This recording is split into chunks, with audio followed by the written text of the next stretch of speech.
Hey, Premier. It's Vasilios Bellos with TVT News here in Thunder Bay. Thank you for taking my question. No, thank you.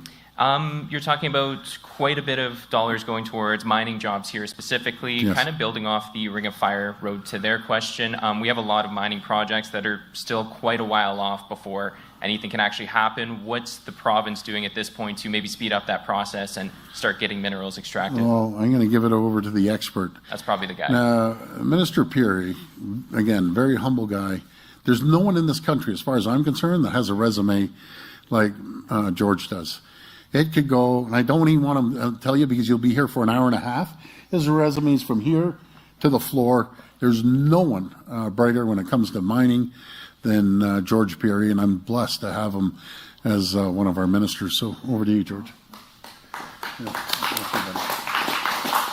Thank you, Premier. As you know, we've got a critical minerals strategy in place, and part of that is an investment in a junior exploration program. We've got $35 million into that. We've got an innovation fund as part of that strategy. That's $17 million that we spent so far on that. We've got the Aboriginal participation fund that we're active in every single community. We have the revenue sharing agreements that go directly back into the communities to build capacity. I've been in the minister for about 2 years. The first thing we did was to change the Mining Act, and that was to ensure that we could permit these mines. Everybody knows that it took 17 or 15 years, 15 to 17 years to permit the Cote Lake mine, which is just south of Timmins. That's got a critical mass of about 20 million ounces of gold. It took about, as I said, about 17 years to permit, and I was actually there at the ceremony with the Premier, where the ground was broke to start the construction. And that was instrumental for me to get involved in provincial politics. And it's directly because of the Premier.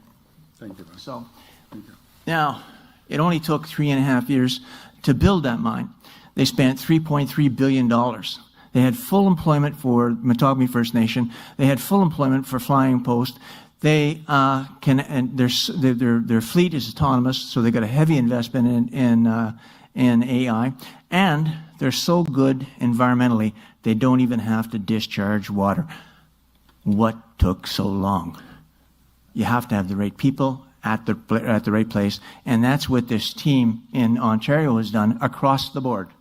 The right people at the same place.